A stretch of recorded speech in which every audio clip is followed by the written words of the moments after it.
65 members voting in the affirmative, 14 in the negative, and 8 abstentions. The findings and recommendations contained in Committee Report Number 298 are hereby adopted. Madam Chair, point of Representative order. Barsaga is hereby notified of the action taken by the House on Committee Report Number 298. Majority Speaker. Leader. Point of order, Madam Speaker. Majority Leader. I move to recognize Representative Marcelino C. Libanan, Minority Floor Leader. Madam Speaker, Mr. Majority Floor Leader, a point of Majority order is Leader. the second highest Majority Leader. Motion to suspend. Session motion. suspended. So,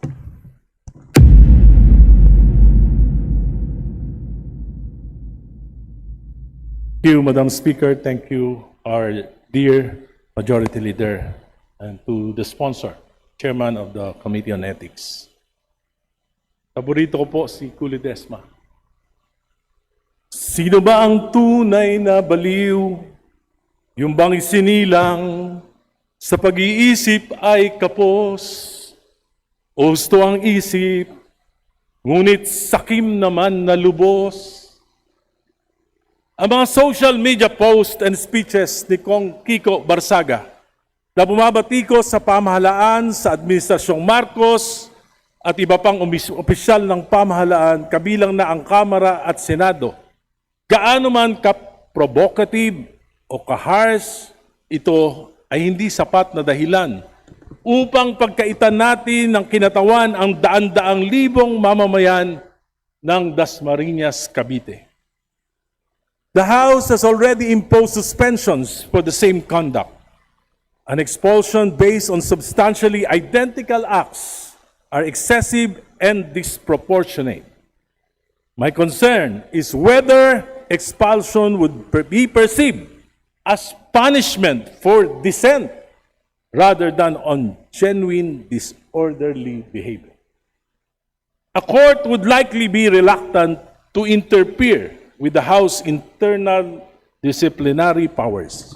However, from a constitutional law perspective, expelling a representative for criticism, harsh language, and controversial social media posts would be difficult to defend as a proportionate exercise of the expulsion power. Si Kiko Barsaga ay hindi nagnakaw sa kaban ng bayan. Si Kiko Barsaga ay walang conflict of interest di tulad ng mga contractors na iniiwasang imbestigahan ng Kamara. Si Kiko Barsaga ay hindi nagpasok ng mga kahina-hinalang alokasyon sa national budget.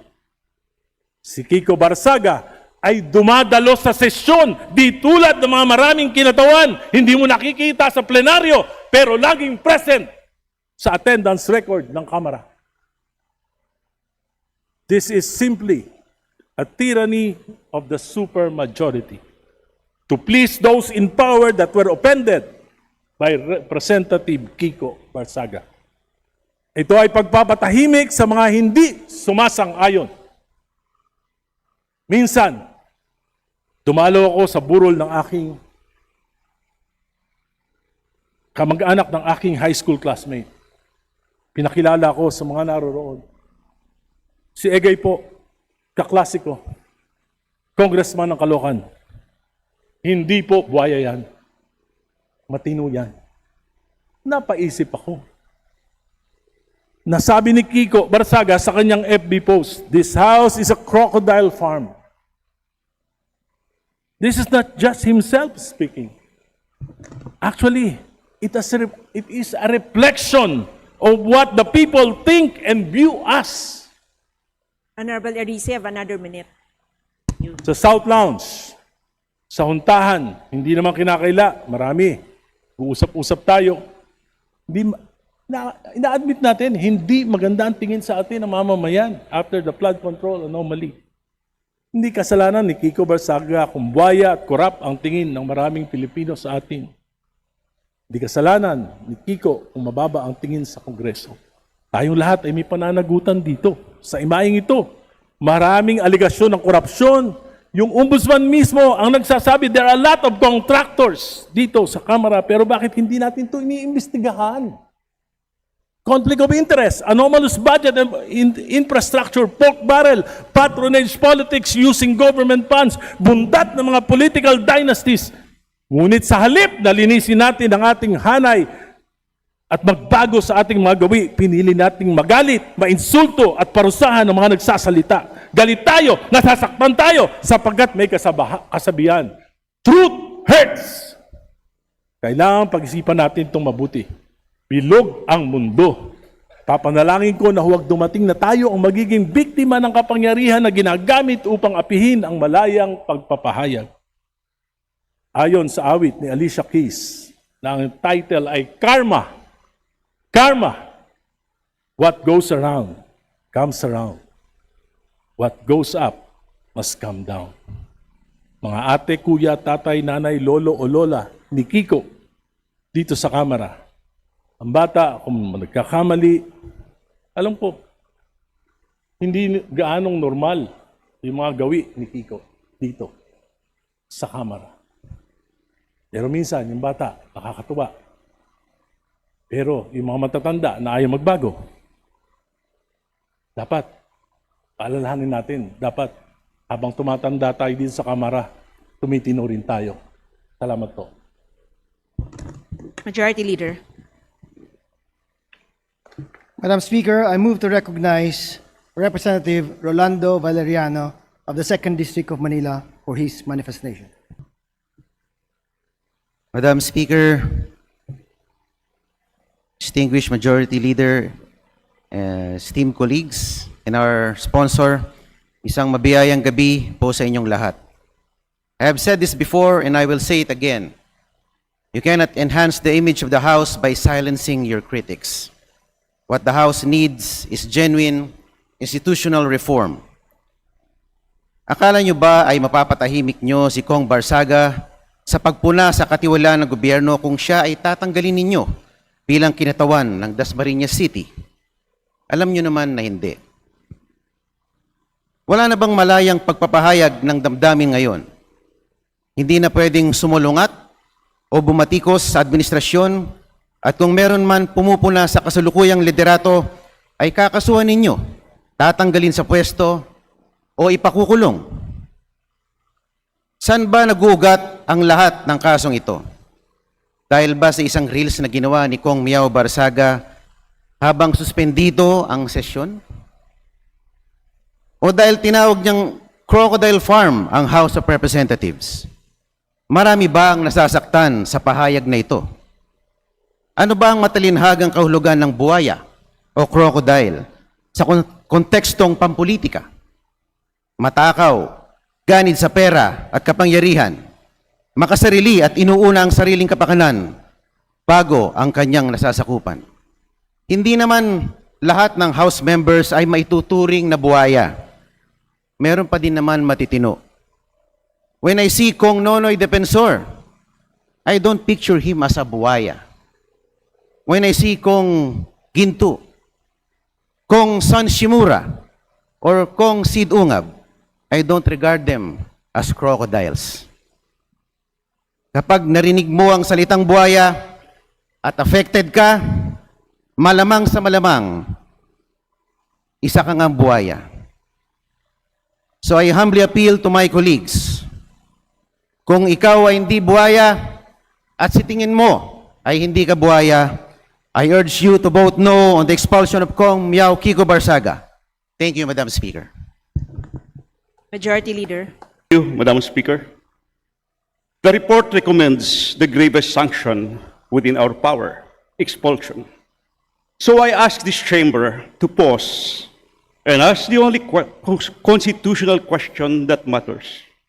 Not whether his conduct offended us, much of it did, not whether he was discourteous or reckless. He may well have been.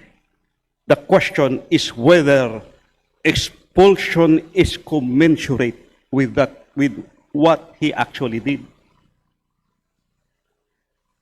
Madam Speaker, this House did not look far for the standard it has already set within its own hands. In 2024, in the 19th Congress, former Speaker Pantaleon Alvarez faced the gravest species of legislative misconduct imaginable, short of treason, publicly urging the armed forces and the Philippine National Police to withdraw their support from the Commander-in-Chief, a conduct the Department of Justice was investigating as inciting to sedition. The Committee on Ethics, by unanimous vote, recommended a 60-day suspension. And yet, this plenary deliberately downgraded that penalty to mere censure, a formal reprimand on the express finding that suspension was disproportionate to the nature and context of his misconduct, the statements being emotional expressions rather than intentional calls for harm. In that act, my colleagues, this House articulated upon its own record a binding principle that the penalty must be proportioned to the true gravity and context of the offense. Measured against that benchmark, the sanction now before us is starkly inverted. Our colleagues' offense consisted of incendiary and defamatory posts, conduct unbecoming, speech-based misconduct that, however distasteful, falls well below the incitement of the military to abandon their commander-in-chief. Yet for that lesser conduct, he was made to suffer not censure, but a 60-day suspension without pay, followed by a second consecutive 60-day suspension. If quasi-seditious appeals to the armed forces earned only a public reprimand, then stack suspensions for objectionable online posts cannot be reconciled with any coherent standard of proportionate discipline. They invent the very proportion of this House, they invert the very proportion of this House professed in Alvarez, and they approach the de facto disenfranchisement of an entire district for what it remains, at bottom, protective if intemperate speech. I do not rise to defend his manners. I rise to question our measure. A penalty must answer to the offense, and this one does not. It overreaches the speech it would punish. It overrides the voters who chose him. It overshoots every principle of proportion our Constitution was raised to protect. So let us discipline if discipline is due. But let us not expel, for to expel here is not to uphold the dignity of this House. It would diminish it. Thank you, Madam Speaker. I yield the floor. Majority Leader. Speaker, dear Majority Leader, and dear sponsor, first of all, I would like to clarify that I'm not making a manifestation, but I would like to interpolate the sponsor regarding the measures that he has recommended. The Honorable Toby Chanco is recognized for his interpellation. Before I entertain the query of the Honorable Tobias Chanco, Madam Speaker, I would like to remind the body that tonight we are deliberating a committee report pursuant to a unique constitutional power that was given to Congress, which is the power to discipline our own ranks. This is not an ordinary piece of legislation. It is actually a quasi-judicial proceeding. That being said, Madam Speaker, I would like to hear what would the queries of the Honorable Chanco be. First of all, Madam Speaker, precisely that is the point. This is not an ordinary legislation. Hindi nga kami, kung hindi kami membro ng Committee on Ethics, hindi nga kami pwede magtanong doon. So kung hindi pa rin kami pwede magtanong dito sa plenaryo, ibig sabihin, hindi nasasagutin ng sponsor yung dahilan kung bakit kailangan isuspindi. Dapat hindi pa pwedeng manifestation lang to. Dapat sagutin nila at patunayan nakatumbas ng pagkakasala ni Kong Kiko yung ipapataw nila na parusa. Madam Speaker, kung ang ordinaryong batas ginagawa natin, pinapayagan natin tanungin doon sa period of sponsorship. Ito ay period of sponsorship, so bakit hindi pa pwedeng tanungin? Hindi nga kami nakapagtanong doon sa Committee on Ethics dahil hindi kami miyembro. Madam Speaker, and with the indulgence of Representative Toby Chanco, nakalagay po mismo sa committee rules ng Committee on Ethics na maski ang non-member, maaari niyang malaman at maaari rin siyang makilahok as long as mayroong written request na ibinigay sa amin. As a matter of fact, Madam Speaker, there was even an instance wherein independent members of this Congress were able to join the deliberations of the Committee on Ethics even without the consent. I would like to express, Madam Speaker, my willingness to answer some questions from Representative Toby Chanco. Pero tulad nga na sabi ko kanina, Isa po itong quasi-judicial proceeding. Nakalagay po mismo sa rules ng Committee on Ethics and Privileges na supplementary po ang rules of court. Parang husgado po, parang hukuman po ang naging ang ginampanan na role ng Committee on Ethics. Kaya po kami merong deliberation ngayon na binabasa at sinusponsoran sa floor. Kaya po tayo nagkakaroon ng pagkakataon na makapag-manifest ang ating mga miyembro para mag-guide po tayo kung paano po tayo boboto. At sa pagkakataong ito, nais ko pong malaman kung ano po ang katanungan ni Representative Chanco dahil hindi ko naman po pinipigilan ang maski sinong miyembro na mag-raise ng question before the Committee on Ethics.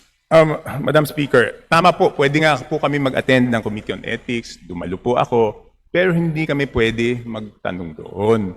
Pwede lang kami mag-manifest. Ngayon, parang wag na lang natin pagtalunan kung bakit gusto mo nang malaman yung tanong ko bago sagutin. Let us just rule on it. Pwede ba magtanong o hindi?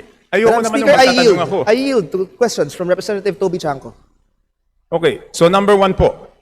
Will the sponsor confirm that the committee report was just posted at 2:55 p.m. today and printed copies were just distributed maybe 10 minutes ago? Madam Speaker, as a matter of fact, hindi lamang 10 minutes ago po. Kanina, naibigay po sa Committee on Rules ang committee report ng Committee on Ethics. And this matter was actually approved as early as April 28. Sa totoo lang po, Madam Speaker, ayon sa aming rules, all information pertaining to any disciplinary action against any member of the House is considered confidential. Pero kung meron po tayong miyembro dito na gustong malaman ang mga nangyayaring proceeding, malaya naman po sila na lumapit sa Committee on Ethics at magtanong. Another one po, Madam Speaker, kanina pa po na-distribute ito dahil kanina pa po ito inaprubahan ng Committee on Rules. Ang tagal po natin nag-suspend kanina, mahigit 2 oras po ata tayo nag-suspend, and I believe that is enough time for us to deliberate on this matter. As a matter of fact, Madam Speaker, I would like to even express my willingness to read the committee report in full. If that would be the request of Representative Toby Chanco, willing po akong basahin ang buong committee report ngayon. Hindi, ang tanong ko lang po, Madam Speaker, kung kinukumpirma na 2:55 lang po unang nakita yung committee report dahil yan po ang oras ng pagka-post doon sa Viber group natin. Yun lang po ang tanong. Madam Speaker, 3 oras na po ang nakalipas mula nung ipinost sa Viber group. Kaya Hindi nga, naman di po ganun 2:55, kahaba. di kinukumpirm Hindi naman lang po po. ganun kahaba ang committee report para basahin. That being said, Madam Speaker, valid naman po ang katanungan at ang concern ni Representative Toby Chanco, and his manifestation would be noted and it would be considered by all of our members as we vote on this committee report. Okay, pangalawa po. Si Kong Kiko Barsaga po ba ang nakasira ng dignidad, integridad, at reputasyon ng House of Representatives? Yung pa bang sinasabi niya ang nakasira? Ibig sabihin, kahit tawagin niyang House of Crocodiles to, kung hindi naman sira yung integridad ng House, yung bang sinasabi niya ang nakasira o may mga ibang bagay na nakasira? Para sa akin po, Madam Speaker, napakahalaga na kung titingnan natin ang ating committee report, merong specific complainant, merong specific respondent, at merong specific causes of action that are complained of. I mentioned this, Madam Speaker, in my sponsorship speech. Una, disruptive physical demeanor, repeatedly interrupting actual plenary sessions, engaging in loud outbursts, distracting members. 2, mockery of leadership, yung pag-superimpose ng animated crocodiles over members, unauthorized and slanderous live broadcast. Kung tututukan ko po ng telepono sa harapan ng mukha mo, ito po ay pinadiringgan po namin sa Committee on Ethics at ito po ang naging pasya ng aming mga miyembro na patawan po ng expulsion ang ating respondent. It should also be noted, Madam Speaker, that it doesn't happen very often in this August chamber na meron tayong miyembro na haharap sa multiple ethics complaint. Pagkatapos po masuspende ng ating respondent on 2 occasions, may kolatilya po ang committee report. Nakalagay po dyan, repetition of a similar misconduct will result to a more severe penalty. At ito po ang naging ruling ng Committee on Ethics and Privileges, and I appreciate the query of Representative Toby Chanco tsaka lahat po na ng manifest. Napakahalaga po nito na mapakinggan po natin ang bawat miyembro para mag-guide po tayo kapag papagbotohan po natin ang committee report na ito. Maraming salamat po. Yes, Madam Speaker. Agree naman po ako na may mga pagkakamali si Kong Kiko Barsaga. And even he will attest that pag nagkakamali siya, pinagsasabihan ko siya. Isang example po noon doon sa nangyari kay Kong Akop na naparusahan na po natin siya noon. The 60-day suspension meted out last time was because of what he uttered against the late Kong Akop. And I explained in my vote at the time, and I even told him, Kiko, dapat hindi mo ginawa yan. Kasi sa atin, sa Pilipinas, masyado ang paggalang natin para sa iyo mga no? So hindi ko sinasabing wala siyang kasalanan. May mga kasalanan siya. Dapat may parusa rin sa kanya. Ang tanong lang is yung bang mga kasalanan niya na nagawa, ang tamang parusa doon o katumbas ba doon ay expulsion. Di ba? The penalty should be commensurate to the offense. So, yun lang. Pakipaliwanag lang kung bakit doon sa mga nasabi niyong mga kasalanan niya, dapat siyang tanggalin bilang congressman at yung mga bumoto sa kanya ay mawala yung binoto nila. Yun lang po ang aking gustong malaman. Hindi ko po sinasabi na wala po siyang kasalanan. May kasalanan po siya. Dapat may parusa din po. Pero tama bang parusa yung tanggalan siya ng posisyon o tanggalin siya sa pagiging congressman dahil dun sa mga nagawa niya? Madam Speaker, uulitin ko lamang po ang bahagi ng aking sponsorship speech kanina. With the representative having meted with 60-day suspensions in 2 instances, the committee considers that another penalty of suspension will not likely deter the improper behavior which continuously reflects negatively on the image of the House of Representatives. Para sa kaalaman po ng ating mga miyembro, the Committee on Ethics was put in a really tough predicament because we faced multiple complaints with different causes of action pertaining to the same respondent. At the same time, maaaring magkaroon pa po ng influx of cases against the same respondent from different complainants and for different causes of action.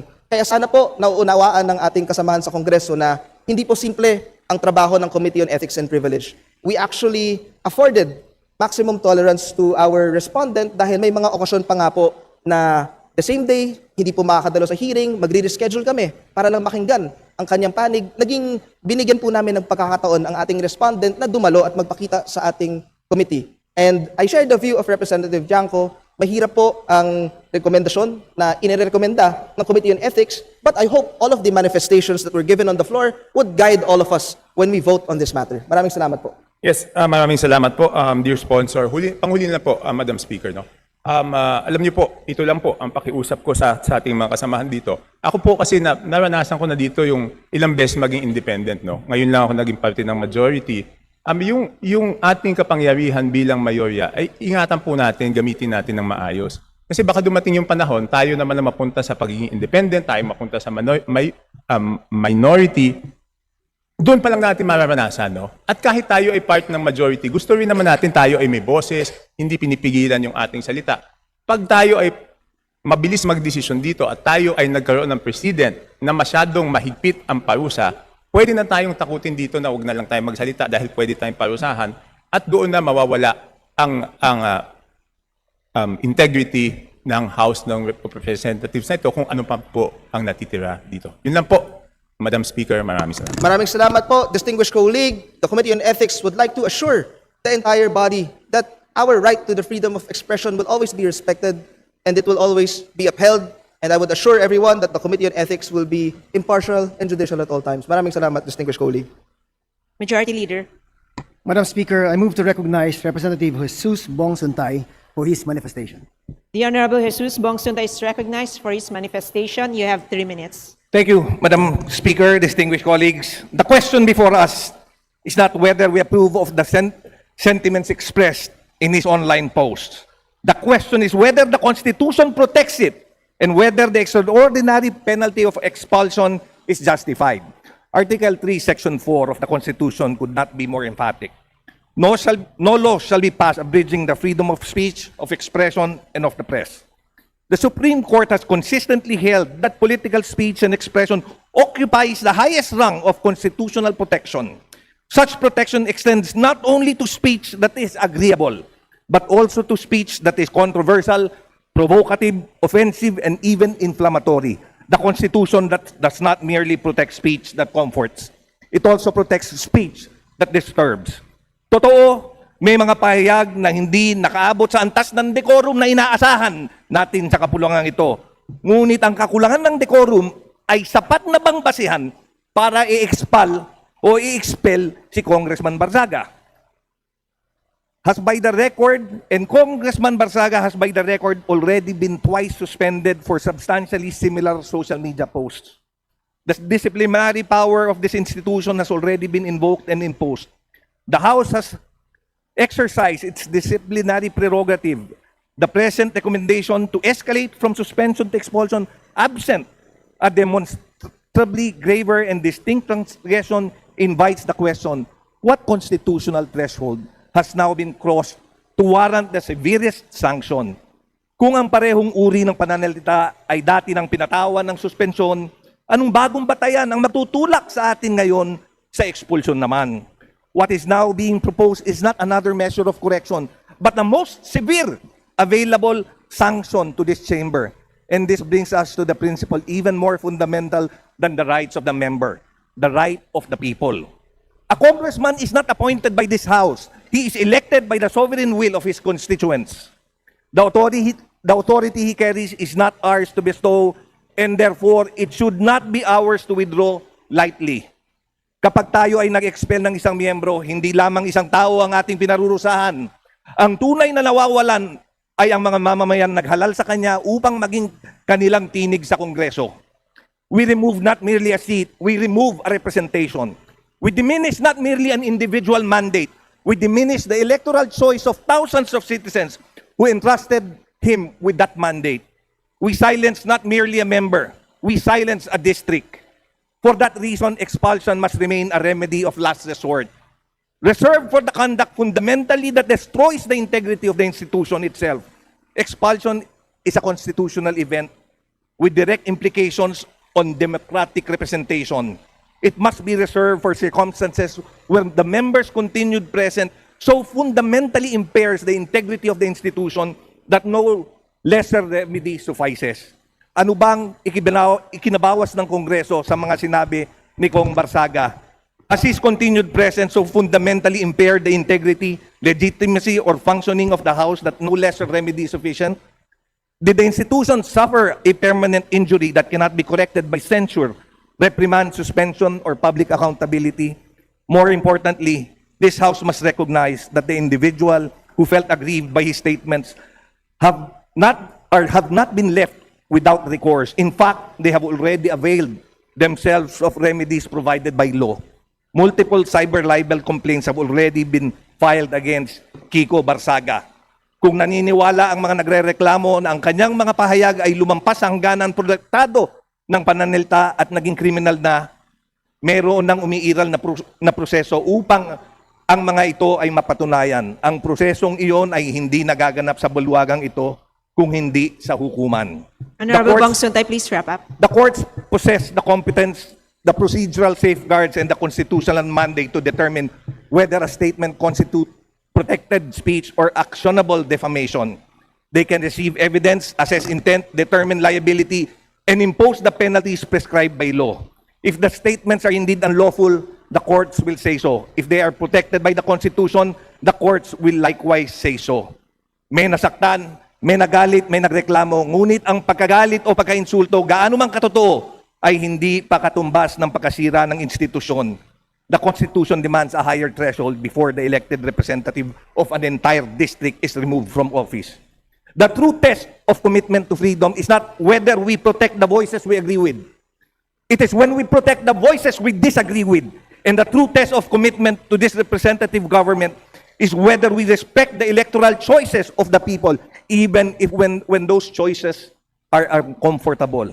Ipagpauman ninyo po if I appear to be sympathetic to the plight of Congressman Barsaga. Minsan rin po akong nakaranas dumaan sa Ethics Committee at nanganib na masuspinde dahil sa isang analogy na aking hinayag during a committee deliberation. Nagpapasalamat ako sa ating mga kasamahan na tumayo upang ako ay hindi mapatawan ng parusang suspensyon. At gaya ng pagtayo nila, para maprotektahan ang aking karapatang magsalita, ako ngayon ay tumatayo upang ipaglaban rin ang karapatan ng isa nating kasamahan dito sa Kamara. Hindi lamang para magsalita, ngunit para may pagpatuloy, magsilbing boses ng kanyang distrito.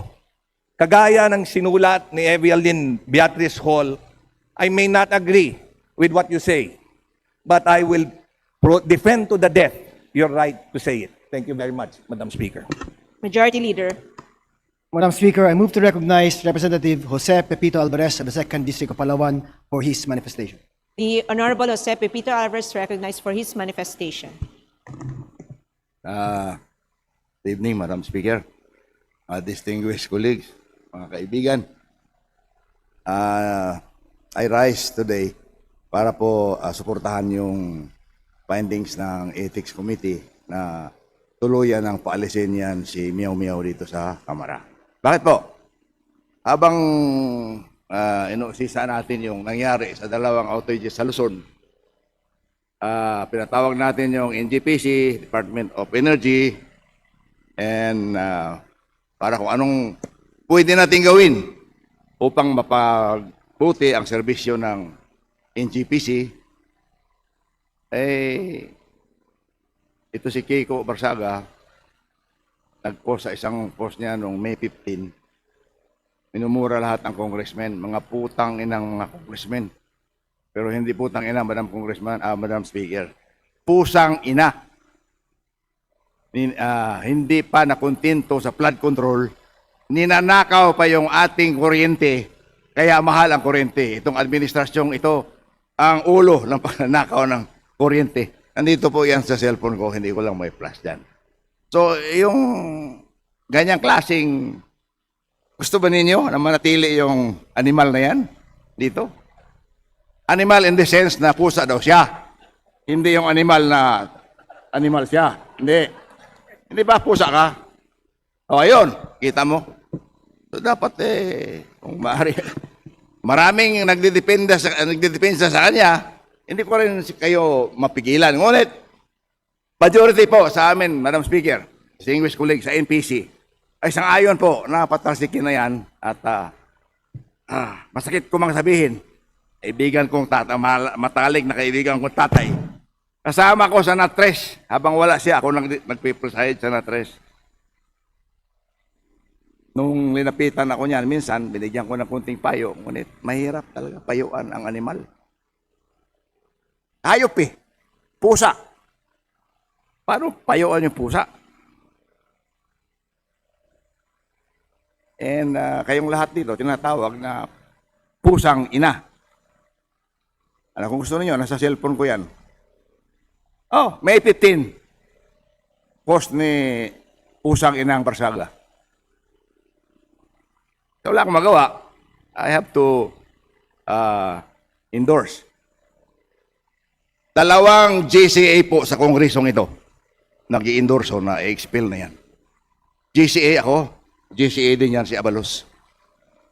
So, pasensya ka na, Kiko. Ikaw ay pusang ina mo rin.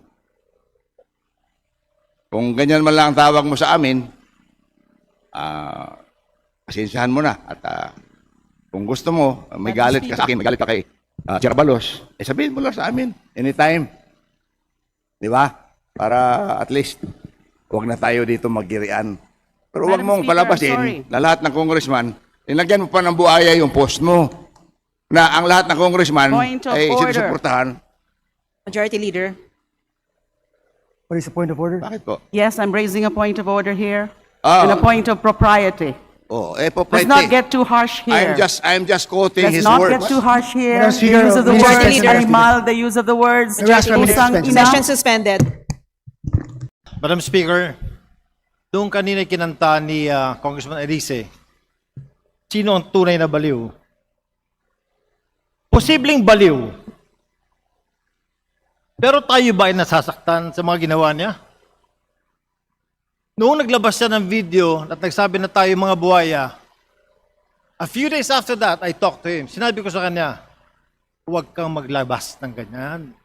Huwag mo sabihin na tayong lahat ay buhaya dahil ikaw ay isa ring congressman. Sinasabi mo rin na buhaya ka. Ngayon, paano yung mas mabigat na mga nakasira talaga ng imahe natin? Yung mga talagang nagnakaw. Yung rason kung bakit tayo tinatawag na congressman ngayon.